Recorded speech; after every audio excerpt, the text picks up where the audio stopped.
Yo, welcome back to my show. You know what it is. I am glad to be back. As always, we are presented to you by Passion Park Entertainment.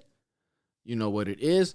It has been a 2-week hiatus. Well, I guess a 1 week. We didn't do an episode last week, put it that way, and now I'm back, but I haven't recorded it in 2 weeks, so that's why I said 2-week hiatus. You know what it is. Whatever. Hope everybody's doing well. Hope everybody's enjoying themselves. Hope everybody's being productive, doing all that jazz. Weather's getting a little bit better. Sun's out.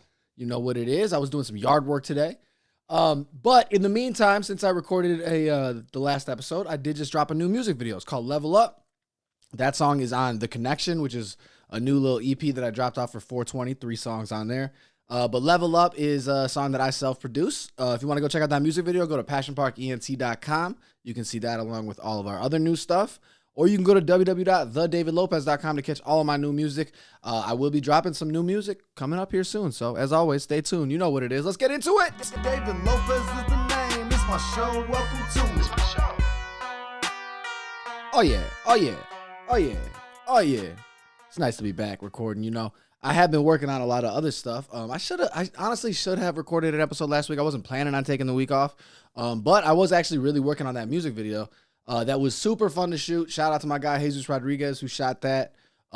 He had these go-karts, right? And he works on cars and stuff all the time. So, me and him were talking, and I was like, man, that's how I just came up with the idea. Like, let's do some, the go-karts made me think of Mario Kart, and then the song's called Level Up. I was like, let's do a Mario theme, Mario Kart type video, and I tried to get the graphics as good as I could for the first half of the video where I did some Mario graphics, and actually I've gotten some good responses from people, so thank you to everybody who's been watching and checking it out.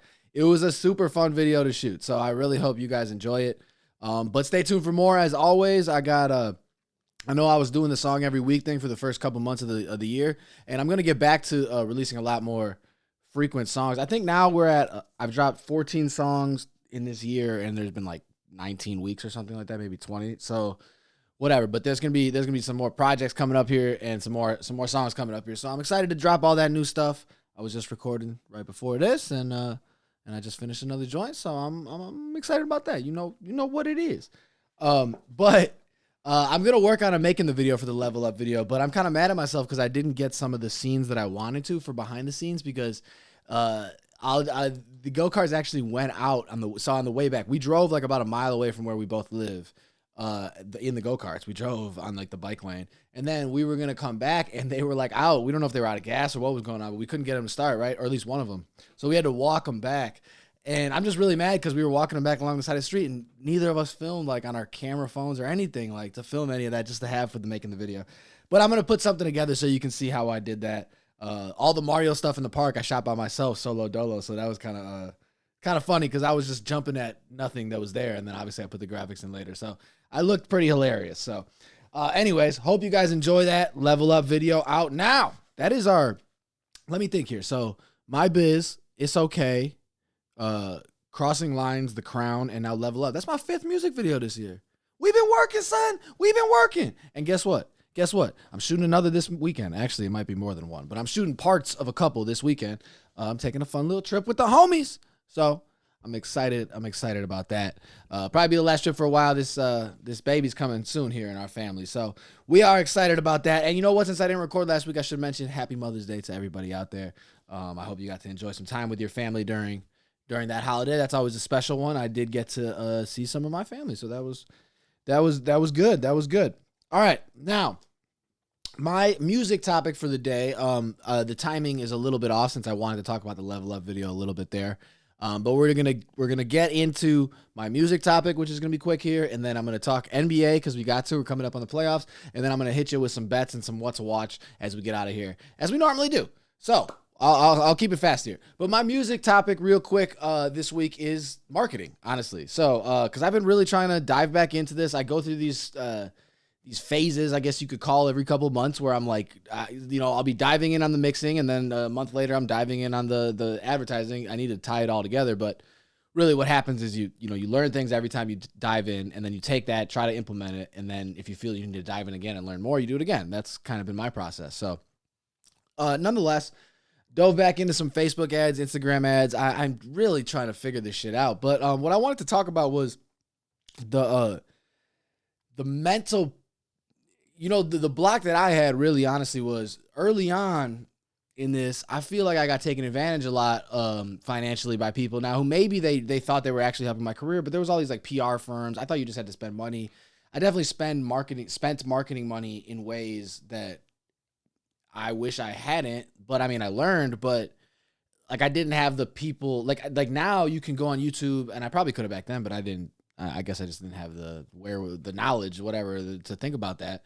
Um, like now it feels like you go on YouTube and you get these like they're obviously not talking to you directly, they're making videos, but it feels like these people are very personable and just telling you exactly how to run a Facebook ad and an Instagram ad and learn about the pixels and how to track it and the smart links and all that shit, right? But back then, I felt like everybody was just trying to take advantage. Or actually, I thought I had to pay a PR firm for every release. I thought I had to do this shit. So I was spending all this money, and then the results never came, at least in the way that I had hoped. I mean, I think people got me, some exposure, but it never really, like, those kind of firms were so unpersonal. They never had, like, an actual care for my career and for building a fan base and all those kind of things that I think are more important, right? And like, there's smarter ways to spend your money as a young independent artist. I guess what I'm saying is I wish people would tell you that right away, right? But maybe they don't even know and they're trying to make a buck too. But the point is, so I had been burned by that. And then I was like, fuck all that shit. I'm going to go all organic and just drop shit like that. And then, then you don't see the results that you want to get because it's honestly, I mean, sometimes that works for some people, sure. But like, most people, you just need to have some sort of advertising budget if you're going to really have some success. If you want to make it a career, you have to have an advertising budget, right? So that makes sense. That does make sense, right? But I shied away from that because I think I was so, I don't know, burned from all those bad experiences, right? And then I went back to like the Spotify route, meeting people on Instagram, whatever, trying to go the playlist route and shit. And like, that got some songs, some plays and shit. Like Call Me, I think, is my most played song on Spotify. Has like 20,000 or 25,000 plays. And that's awesome. Thank you for everybody who's listening. But that got it on like a playlist plays. It doesn't have like there's not like a long-term resonating fan base that has come from that. Or at least it doesn't, I'm not feeling that. And of course, partially that's probably my fault. But I didn't feel it there. So then I was like, fuck that. Let me figure out another way, right? And I went organic again and let me just try to whatever. And so like, I've seen my Instagram numbers go up and down like that, but it's, a lot has to do with when you're spending the budgeting, right? But now, I'm coming full circle and trying to figure out how to get back into it, right? How to do it the right way and how to get the people to see it. It's just, basically, I'm just trying to say there's always new strategies. There's clearly no one way. Even these people who are, teaching the classes on YouTube and whatnot, they don't have one answer to it because you could do the same exact thing as them and it might not work for your particular song. For me, just to be completely transparent, the problem that I'm running into right now is, I'll run a campaign on Facebook or Instagram or vice versa, and it'll get a ton of link clicks. But then like they always want you to run a smart link, right? And a smart link is just one place that hosts the YouTube, Spotify, Apple link, right? Because that way you can track if they're clicking on the song. Problem is, like, I keep getting a ton of clicks on the link, but then none on the actual smart link to go to the song. Like I'm trying to figure out if it's because the preview is too long that they're providing. I'm using ToneDen for the smart links. I've used Hyped It in the past, and maybe I'll go back to that because I don't think Hyped It does a preview. Or actually, I think they do. But like I don't know. I can't. So like that's the problem that I'm running into there, right? I mean, long story short, we as artists or creators or whoever you are, you make this content, and I work hard on my music, and I think I'm getting better, and I want to make it as good as possible. I want to give myself the best chance for it to be heard. I mean, I want to be fair to myself, right? It's only fair to myself. I'm gonna put all this time in on this side. I got to put time in on the other side. Unless I'm going to hire somebody to do it for me, whatever. I guess that's where I'm at. And I just wanted to, highlight that is I'm trying to figure out how to get this to new faces and to new people and to new ears, should I say. But I'm constantly working on the craft, which is fun. I've always used it as like an excuse, like, oh, I don't want to do more marketing because I'm just got to work on this song or whatever. But like, that's part of it. And I need to just find more time for both. At least at this point in my career. So that's been, and actually part of that is, opening myself up more to TikTok. Cause honestly, that seems to be working for so many artists. And I don't want to say like I'm going to become a full TikTok influencer. That's not what I'm trying to do. Like, I wanted to focus on music. And if you look at my TikTok now, it is specifically focused on music. Like all the posts are just music. Right. So I want to keep it at that, but I just need to use it more and post regularly. And I need to do duets and stuff like that. And I see people out there super talented. There's so many talented musicians. That's the other thing you see when you're on TikTok is like, there's just so many super talented people, and I love to see it. It's great. So that's actually a cool app. I know I'm old and I sound like the old man saying that, but like I was kind of pushing it away a little bit in the beginning, and then I got on it a little bit. Now I'm like, I just go on there and I'll just see the talent, and sometimes that'll even inspire me to start working on some music. So actually, honestly, most every morning I see some producer on there making some dope ass beat, and sometimes I even take a trick that they're doing on there, and then I implement it in my session in the morning. So it's cool. I'm gonna basically this whole session was just supposed to be opening myself up to new strategies and trying to get more fans and just trying to talk about that because I know a lot of people are going through that same thing. Like I said, so many talented people out there, so much good music out there, and there's so many fans out there who want to hear this music. So if you're an artist out there who's not getting the amount of plays that you want, and I'm including myself because I definitely don't feel like there's more of an audience that could probably enjoy my music if I can get it to them. And I'm sure other people can relate to that. And I just want to say, let's figure this out. We go get it. Don't give up. Don't get too discouraged. It's not always about the quality of your music. At least that's what I'm trying to teach myself is like, the packaging matters so much. Like sometimes my music, I've been beating myself up about the music not being undeniable, but like sometimes it might have just been that the packaging was so bad that the music, while maybe not undeniably great, could have still had a fan base and a bigger fan base if it was put out there better. So just remember that it's not always the quality of your music or the talent you have. And it's good to remember that you should always be trying to get better. That's always it. And I am always trying to get better. But like, don't beat yourself up too much about it. It's hard to get your product in the right people's ears, faces, whatever. That's with anything, but especially with music and how diluted it is out there right now. So there's my music section. I went long as I do pretty much always. But it is what it is. Let's get into the sports section. Got to talk sports here because the NBA season is the last week of the season here. You know what I'm saying? And I'm going to wind this whole episode up here with what to watch and just a couple horrific, I don't want to say horrific, but bad bet losses that I had last night. And of course, it's the last week of the NBA season. They're not going to let me go out unscathed. They're going to give me some hard hitting close defeats on parlays. And that's what happened to me last night. But before I talk about that, let's just talk about the end of the season race we got going here. Well, we're inching up towards the playoffs. I'm going to pull up my phone. Sorry, I keep looking at it because I had the bracket right here. Because the potential for these play-in games next week are great. Before I get into that, there's a couple of games to watch. Tonight we got Blazers Jazz. The only reason I'm mentioning those right away is because they kind of all play into the. So I guess I'm doing what to watch now because it's going with. I'm an idiot. It's going with my sports section because it has to. All right. So Blazers Jazz tonight. These games still have some implications. The Jazz and Suns are still kind of, let's see here. I have it right here. Jazz and Suns are still, so the Suns are 2 games back. There's only 3 left. So, it's pretty much out there, but it's still, the Blazers are trying to move up here too, because they want to get home court against the Nuggets. Right? Because let's see here. What's their situation? Blazers are, I should have looked this up more. No, actually, Blazers are 5 back. Never mind. I had this looked up. I just didn't have that exact thing looked up. So don't make fun of me. Anyway, so Blazers Nuggets actually doesn't, or Blazers Jazz doesn't have as much implications as I thought tonight, but I like the matchup. I think teams are getting ready for the playoffs. The Jazz still don't have Donovan. So that's something to be said there. I think the Jazz are playing for more than the Blazers are really here. So if you're betting, take the Jazz in this one. Because the Blazers aren't going to move. They could. Actually, they're tied with the Mavs. No, it matters for both teams. All right, I retract all the statements that I made. My research that I did for this section clearly looks like nothing here because it's all falling apart. I was looking at other matchups, and actually, I was really more focused on the Steph and Beal scoring title. Well, I'm going to finish with that. We're going to get into this first. All right, tonight's matchup, Blazers-Jazz, does have implications for both teams. The Jazz want to lock up that 1 seed. If they win tonight, they are pretty much locking it up. And the Suns are 2 back of them with a couple games left.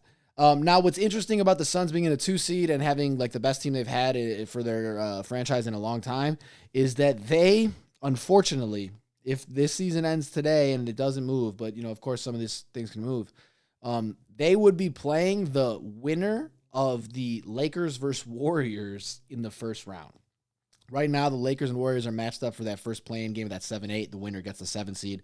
And the Suns will be rewarded by potentially playing the defending champion Los Angeles Lakers and LeBron James. It will probably be returned by then, you would imagine. That would not be pleasant for the Suns. Now, that being said, if the Suns had to play the Lakers in the playoffs, you might want them when they're not fully together, they're hobbled up, and they're getting back. So maybe, the Suns are good. I still think if that is the matchup, I'm probably betting on the Lakers in that first round. I can't bet against LeBron and AD in a 7-game playoff series. I just can't. So that's really interesting. That sucks for if you're the Suns. I don't like that matchup at all. So you hope for some movement there. I guess, if you're the Suns, you're hoping that the Warriors can pull off a crazy victory against the Lakers in that 7-8 matchup. And then I think the Suns would beat the Warriors in a 7-game series, despite the Warriors looking amazing with Steph just, carrying them in here. They're must-watch TV every night. I really love that.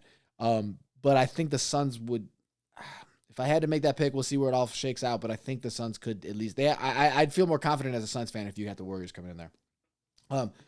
So that's a good one. And then we got on the East side, Sixers Heat tomorrow night.